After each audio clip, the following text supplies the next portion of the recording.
गुरुवार का व्रत भगवान विष्णु और गुरुदेव बृहस्पति को प्रसन्न करने के लिए किया जाता है। गुरुवार का व्रत अत्यंत फलदायी है।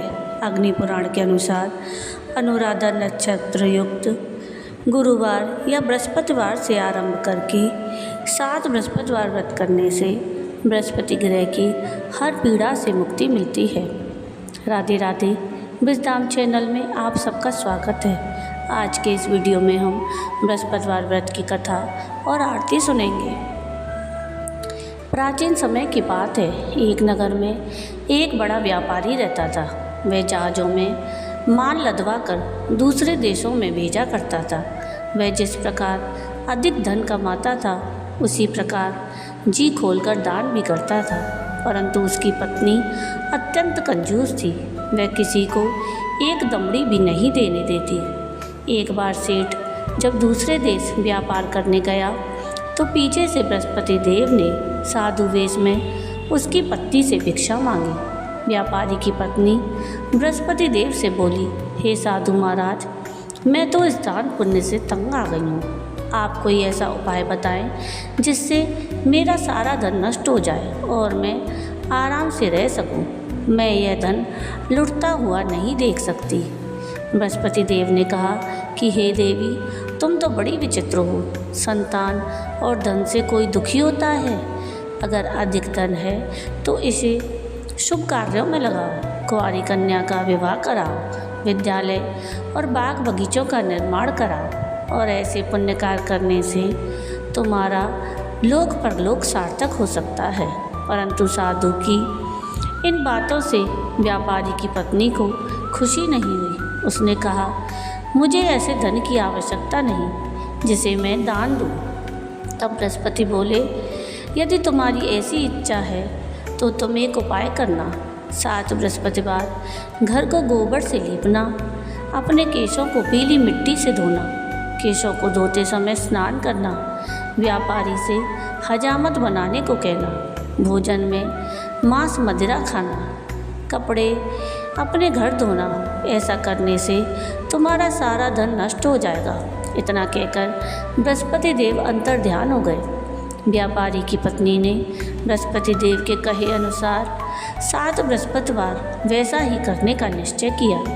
केवल 3 बृहस्पतिवार बीते थे कि उसी की सारी धन संपत्ति नष्ट हो गई और वह परलोक सिधार गई। जब व्यापारी वापस आया तो उसने देखा कि उसका तो सब कुछ नष्ट हो चुका है। उस व्यापारी ने अपनी पुत्री को सांत्वना दी और दूसरे नगर में जाकर बस गया। वहाँ वह जंगल से लकड़ी काट कर लाता और शहर में बेचता। इस तरह वह अपना जीवन बिताने लगा। एक दिन उसकी पुत्री ने दही खाने की इच्छा प्रकट की, लेकिन व्यापारी के पास दही खरीदने के पैसे नहीं थे। वह अपनी पुत्री को आश्वासन देकर जंगल में लकड़ी काटने चला गया। वहाँ एक वृक्ष के नीचे बैठकर अपनी पूर्व दशा पर विचार कर रोने लगा। उस दिन बृहस्पतिवार का दिन था। तभी वहाँ बृहस्पति देव साधु के रूप में सेठ के पास आए और बोले, हे मनुष्य, तू इस जंगल में किस चिंता में बैठा है? तब व्यापारी बोला, हे महाराज, आप तो सब कुछ जानते हैं। इतना कहकर व्यापारी अपनी कहानी सुनाकर रो पड़ा। बृहस्पति देव बोले, देखो बेटा, तुम्हारी पत्नी ने बृहस्पति देव का अपमान किया था, इसी कारण तुम्हारा यह हाल हुआ है। लेकिन अब तुम किसी प्रकार की चिंता मत करो। तुम गुरुवार के दिन बृहस्पति देव का पाठ करो। 2 पैसे के चने और गुड़ लेकर जल के लोटे में शक्कर डालकर वह अमृत और प्रसाद अपने परिवार के सदस्यों और कथा सुनने वालों में बांट दो। स्वयं भी प्रसाद और चन्नामृत लो। भगवान तुम्हारा अवश्य कल्याण करेंगे। साधु की बात सुनकर व्यापारी बोला, महाराज, मुझे तो इतना भी नहीं बचता कि मैं अपनी पुत्री को दही लाकर दे सकूं। इस पर साधु बोले कि तुम लकड़ियां शहर में बेचने जाना। तुम्हें लकड़ियों के दाम पहले से चौगुने मिलेंगे, जिससे तुम्हारे सारे कार्य सिद्ध हो जाएंगे। उसने लकड़ियाँ काटी और शहर में बेचने के लिए चल पड़ा। उसकी लकड़ियाँ अच्छे दामों में बिक गई, जिससे उसने अपनी पुत्री के लिए दही लिया और गुरुवार की कथा हेतु चना गुड़ लेकर कथा की और प्रसाद बांटकर स्वयं भी खाया। उसी दिन से उसकी सभी कठिनाइयाँ दूर होने लगी, परंतु अगले बृहस्पतिवार को वह कथा करना भूल गया। अगले दिन वहाँ के राजा ने एक बड़े यज्ञ का आयोजन किया।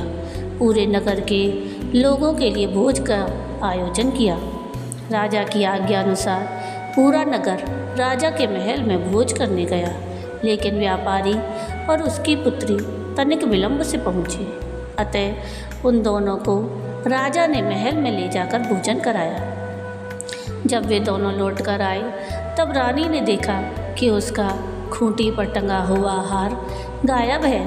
तो रानी को व्यापारी और उसकी पुत्री पर संदेह हुआ कि उसका हार उन दोनों ने ही चुराया है। राजा की आज्ञा से उन दोनों को कारावास की कोठरी में कैद कर दिया गया। कैद में पड़कर दोनों अत्यंत दुखी हुए। वहाँ उन्होंने बृहस्पति देवता का स्मरण किया। बृहस्पति देव ने प्रकट होकर व्यापारी को उसकी भूल का आभास कराया और उसे सलाह दी कि गुरुवार के दिन कैद खाने के दरवाजे पर तुम्हें 2 पैसे मिलेंगे। उनसे तुम चना और गुड़ मंगवाकर विधि पूर्वक बृहस्पति देवता का पूजन करना। तुम्हारे सारे दुख दर्द दूर हो जाएंगे। बृहस्पतिवार को कैद खाने के द्वार पर उन्हें 2 पैसे मिले। बाहर सड़क पर एक स्त्री जा रही थी। व्यापारी ने उसे बुलाकर गुड़ और चना लाने को कहा। इस पर वह स्त्री बोली, मैं अपनी बहू के लिए गहने लेने जा रही हूँ, मेरे पास समय नहीं है।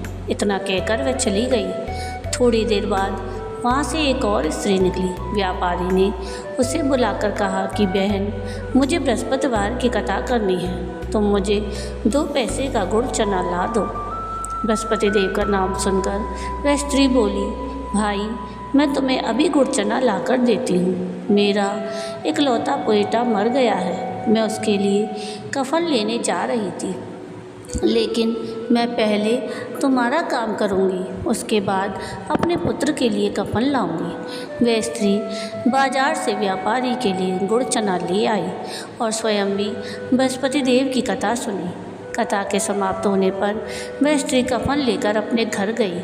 घर पर लोग उसके पुत्र की लाश को राम नाम सत्य है कहते हुए शमशान ले जाने की तैयारी कर रहे थे। स्त्री बोली, मुझे अपने लड़के का मुख देख लेने दो। अपने पुत्र का मुख देखकर उस स्त्री ने उसके मुंह में प्रसाद और चरणामृत डाला। प्रसाद और चरणामृत के प्रभाव से वह पुनः जीवित हो गया। पहली स्त्री जिसने बृहस्पति देव का निरादर किया था, वह जब अपने पुत्र के विवाह हेतु पुत्र वधू के लिए गहने लेकर लौटी तो जैसे ही उसका पुत्र घोड़ी पर बैठकर निकला, वैसे ही घोड़ी ने ऐसी उछाल मारी कि वह घोड़ी से गिरकर मर गया।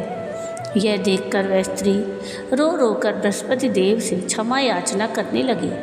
उस स्त्री की याचना से बृहस्पति देव साधु वेश में वहाँ पहुंचकर कहने लगे, देवी, तुम्हें अधिक विलाप करने की आवश्यकता नहीं है।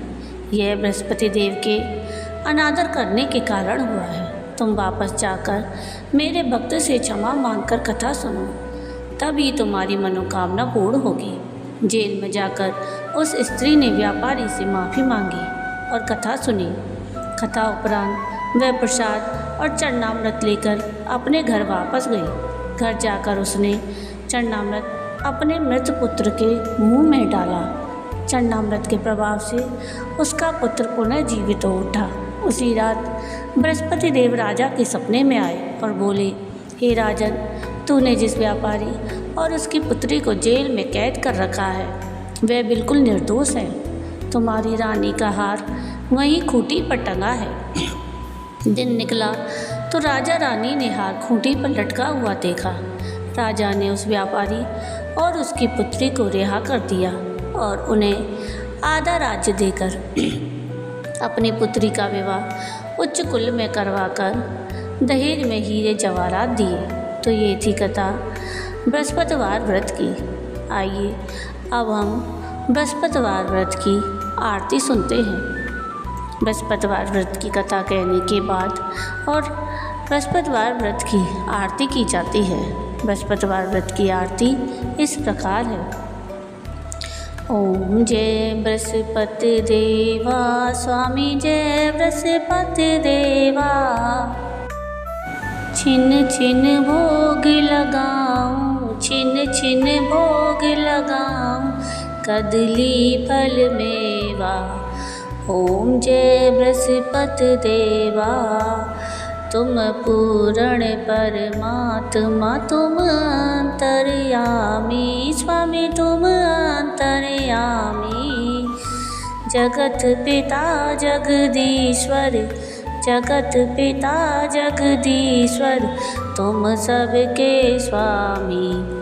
ओम जय बृहस्पति देवा, चरणामृत निज निर्मल, सब पातक हरता, स्वामी सब पातक हरता। सकल मनोरथ दायक, सकल मनोरथ दायक, कृपा करो भरता। ओम जय बृहस्पति देवा, तन मन धन अर्पण कर, जो जन शरण पड़े, स्वामी जो जन शरण पड़े। प्रभु प्रकट तब होकर, प्रभु प्रकट तब होकर, आकर द्वार खड़े। ओम जय बृहस्पति देवा, दीन दयाल दया निधि, भक्तन हितकारी, स्वामी भक्तन हितकारी। पाप दोष सब हरता, पाप दोष सब हरता, भव बंधन हारी। ओम जय बृहस्पति देवा, सकल मनोरथ दायक, सब संशय तारो, स्वामी सब संशय तारो। विषय विकार मिटाओ, विषय विकार मिटाओ, संतन सुखकारी। ओम जय बृहस्पति देवा, जो कोई आरती तेरी प्रेम सहित गावे, स्वामी प्रेम सहित गावे। ज्येष्ठानंद बंद सो सो, ज्येष्ठानंद बंद सो सो, सो निश्चय पावे। ओम जय बृहस्पति देवा, जय बृहस्पति देवा, स्वामी जय बृहस्पति देवा। छिन छिन भोग लगाऊं, छिन छिन भोग लगाऊं, कदली फल मेवा। ओम जय बृहस्पति देवा। बोलिए बृहस्पतिवार भगवान की जय, बोलिए विष्णु भगवान की जय। तो ये थी कथा बृहस्पतिवार व्रत की और बृहस्पतिवार व्रत की आरती। आपको मेरा आज का ये वीडियो कैसा लगा मुझे कमेंट करके ज़रूर बताइएगा। और अगर आपको आज का मेरा ये वीडियो पसंद आया हो तो प्लीज़ इसको लाइक शेयर ज़रूर कीजिएगा और प्लीज़ मेरे चैनल को सब्सक्राइब कीजिएगा और कमेंट में राधे राधे ज़रूर लिखिएगा। वीडियो पूरा देखने के लिए थैंक यू। राधे राधे।